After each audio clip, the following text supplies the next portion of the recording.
Hey everyone, this is a piece by Ernest Haberkern. Um, he, along with Arthur Lippau, edited the volume Neither Capitalism Nor Socialism Theories of Bureaucratic Collectivism.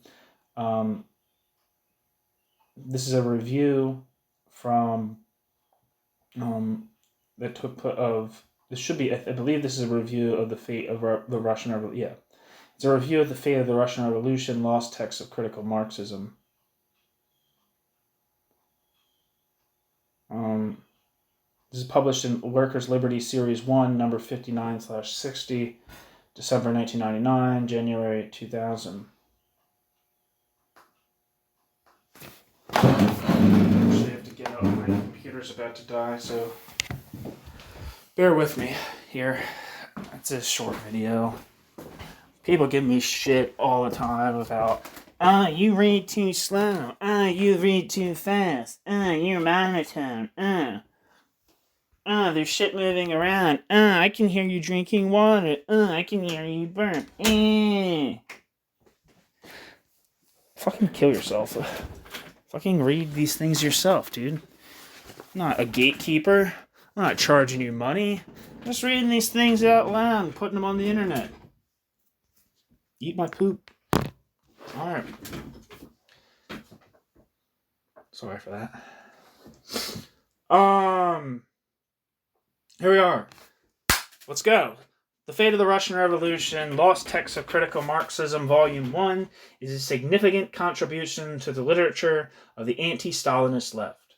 Long buried in the archives, the polemics and analyses of those socialists who refused to accept the definition of Stalin's barbaric regime as a, quote, workers' state, end quote, simply because property was nationalized and private property, large and small, was obliterated, deserve to see the light. My criticism of this anthology should in no way detract from the valuable contribution made, and in view of the promised second volume, the criticism may be premature. Al Richardson, in his review, in Workers' Liberty 53, rightly emphasizes that the book is weak in its analysis of the structure of the regime, its contradictions, and its, quote, laws of motion, end quote. Richardson also notes that this anthology represents the work of, quote, Max Shachtman, ... and of his co-thinkers, end quote. As I documented in my review of Peter Drucker's biography of Shachtman, these two facts are related. There was a great deal of material on the questions that rightly concerned Richardson, but little of it was produced by Shachtman.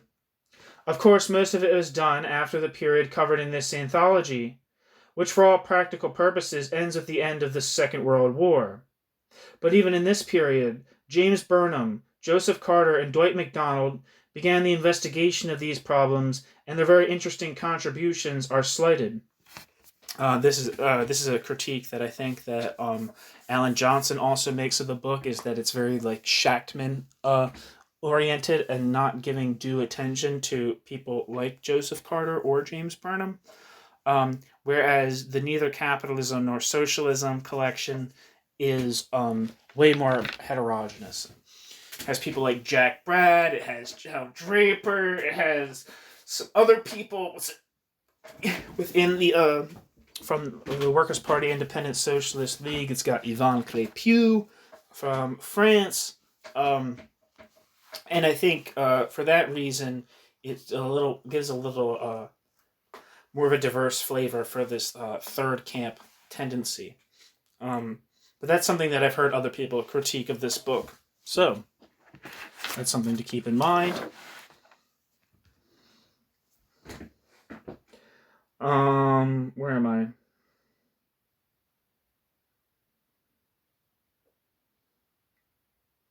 Carter is represented by one piece.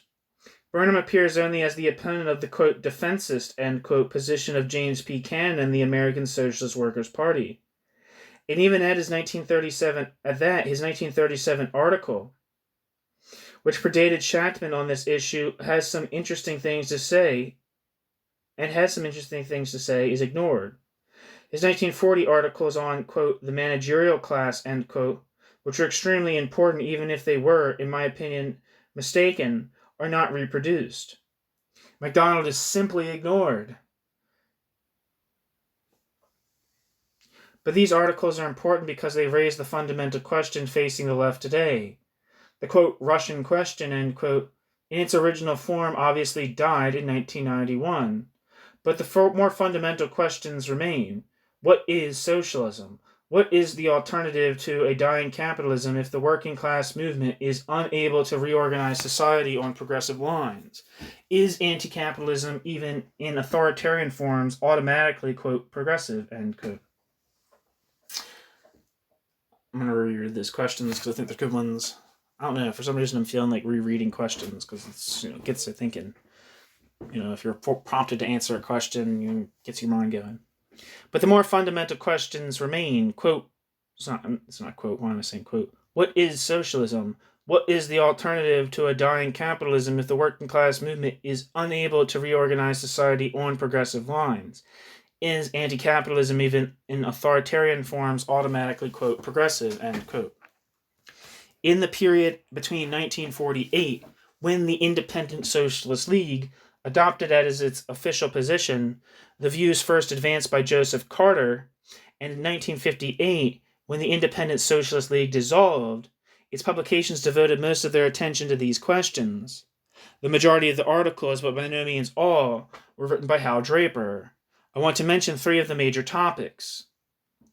Just as a side note, there's not much by Hal Draper in Western Marxism in the Soviet Union, which seems to me to be a mistake. I'm not an expert on Western Marxism in the Soviet Union by Marcel van der Linden. I'm not an expert on the topic, but if that book was expanded or rewritten or anything like that, or people are engaging in that type of scholarship in the future, it would be helpful to see what Hal Draper had to say about bureaucratic collectivism in a more extensive way. Where am I at? The majority of the articles, but by no means all, were written by Hal Draper. I want to mention 3 of the major topics. First of all, there's the whole question of, quote, Titoism, end quote, and what the Independent Socialist League called, quote, National Stalinism, end quote. The discussion was provoked when the Fourth International reacted with enthusiastic support to Tito and his expulsion from the Comintern, even going so far as to address an open letter to, quote, Comrade Tito, end quote. This enthusiasm for a regime that was as tightly organized a Stalinist dictatorship as his Russian model marked the definitive break with Trotsky's politics. It was denounced as such by Natalia Sedova, Trotsky's longtime political and personal partner. But several groups and writers who had previously identified themselves with the, quote, third camp, end quote, also welcomed Tito's break as a step towards socialism. It was a classic case of Stalinophobia leading to its opposite.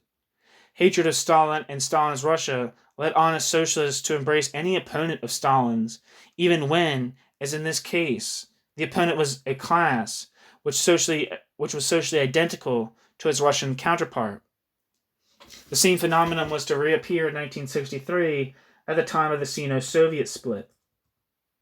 For the Independent Socialist League, that whole thing about plugging in my laptop, I came into the room where my charger is, didn't even plug it in, sitting right here. What dumb I am. Where am I?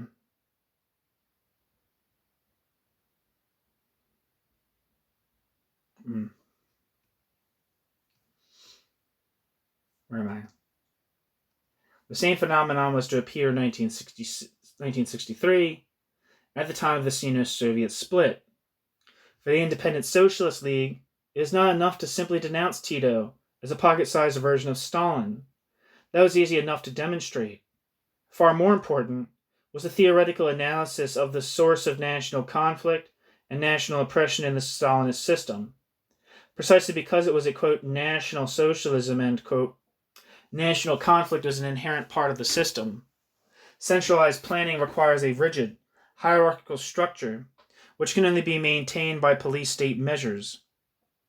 This is a fundamental economic requirement of the system. Quote, fraternal relations between socialist countries, end quote, can only be maintained if the local bureaucracy is willing to commit class suicide.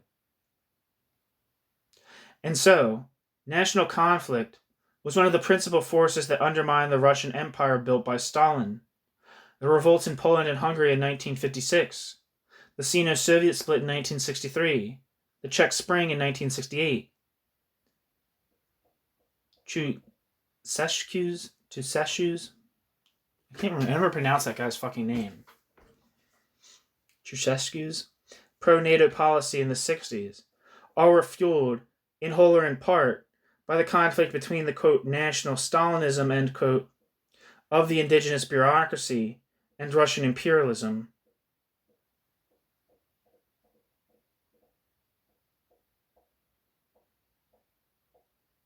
When in 1989, the Russian center could no longer control its Czech and German satellites, the House of Cards collapsed. Underlying this analysis of the national conflict was the Independent Socialist League's understanding of the fundamental contradiction of the system. The bureaucracy's control of the economy depended on its destruction of the last vestiges of private property, and therefore anything resembling a market. In place of the gradual elimination of private property through a democratic state controlled by the organized working class as Engels, Lenin, and Trotsky envisioned, Stalinism brutally expropriated the small proprietor, especially the rural small proprietor. This process rivaled in brutality the expropriations by the bourgeoisie in England and Ireland in the period of, quote, primitive accumulation, end quote. More to the point, as Trotsky documented in The Revolution Betrayed, this expropriation far exceeded the bounds of economic rationality.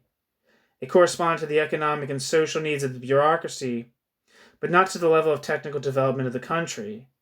At the same time, the bureaucracy could only consolidate the bureaucracy's position by destroying all forms of democratic representation, especially of the working class. The result, a system lacking any feedback mechanism. It had to plan everything, but it could plan nothing. If the fundamental contradiction in capitalism is between the ever-expanding productivity of capital and the ever-shrinking ability to produce at a profit, the fundamental contradiction of state planning is between the economy as conceived in the plan and the economy as it actually exists, and there is no way to reconcile the two. Articles in the Independent Socialist League press constantly emphasizes the economic significance of the black market. It was the only mechanism available to reconcile the plan and reality. A shipment of 500 tires leaves Minsk for Smolensk. Duly noted in the plan. By the time the shipment reaches Smolensk, there were 250 tires. Is this just gangsterism?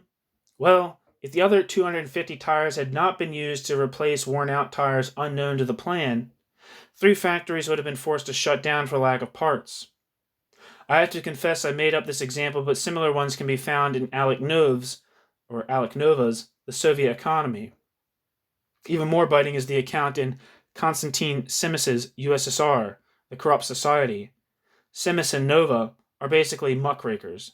They have no theory, but their books should be read by anyone who wants to understand what happened to the economy of the USSR, and, for that matter, to understand the current mafia economy of Russia and other former Stalinist economies.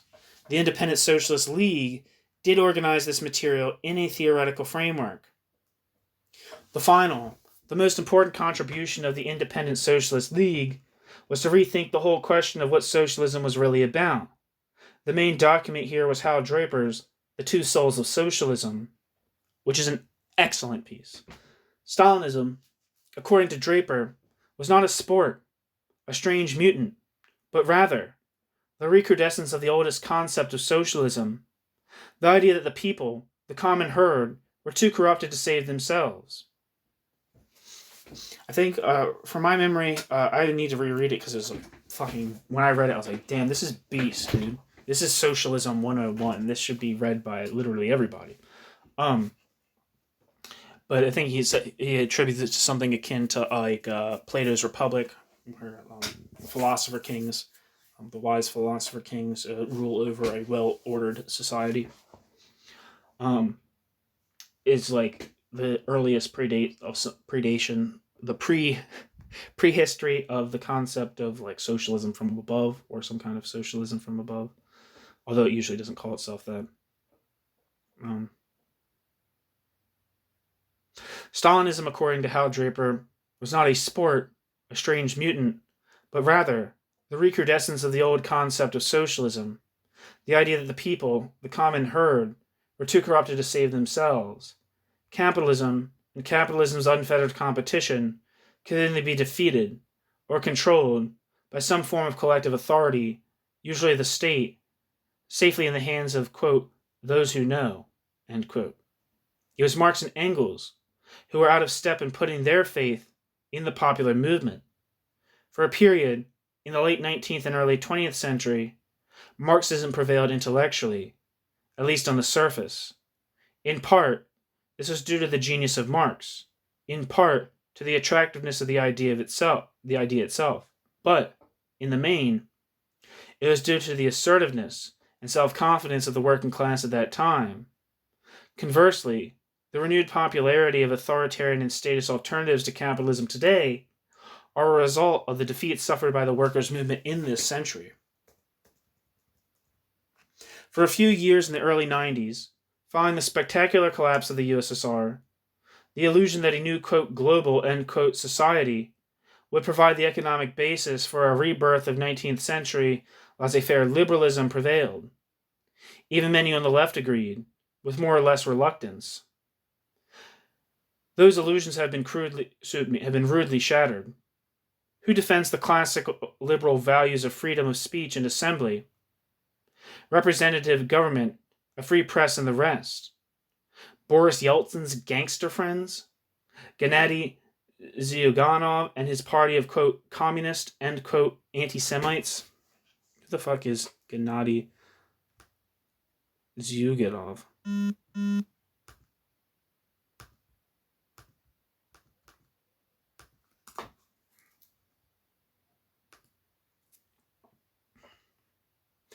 Gennady Andreevich Zyuganov, born 1944, is a Russian politician who has been the General Secretary of the Communist Party of the Russian Federation and served as a member of the State Duma since 1933. Gennady Zyuganov is also the chair of the Union of Communist Parties, Communist Party of the Soviet Union, UCP-CPSU, since 2001.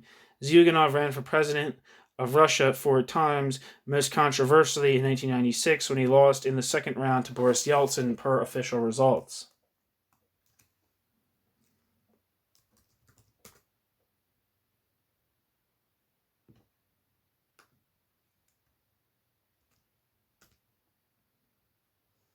One second.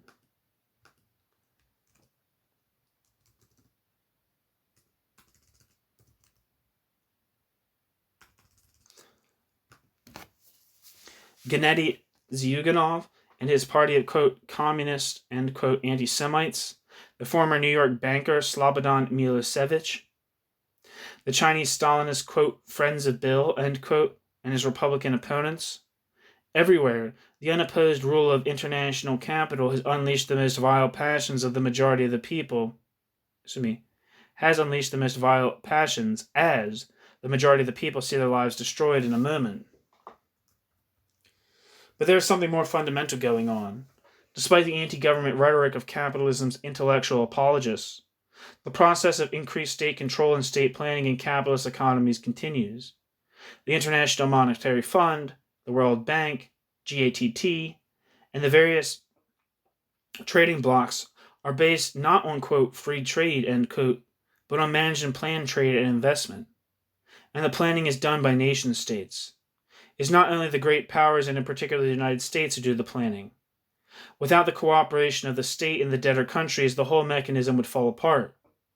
The predictions that the nation-state would become an anachronism have proved false. What is happening is that within individual states, what representative institutions exist have been weakened as against the executive and the bureaucracy. To describe in any detail the process of, quote, bureaucratic collectivization, end quote, of capitalism that is taking place would require far more space than is available in this review, but this part of the Independent Socialist League's contribution is the most relevant today. At no time has the blind identification of statification and socialism been more destructive and debilitating than it is today.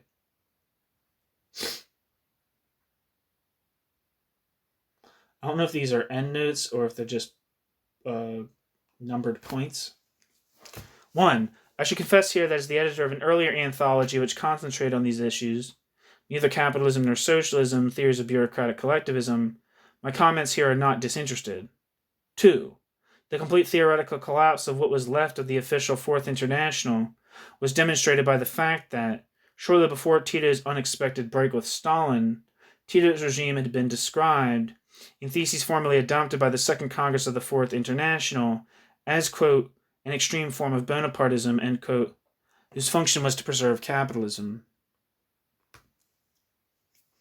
Yes, I believe in the introduction, Matt Gallner says something to the effect of, like, prior to adopting the deformed worker state theory, there was pretty serious contemplation of whether the new, like, people's democracies in Eastern Europe were state capitalist or not.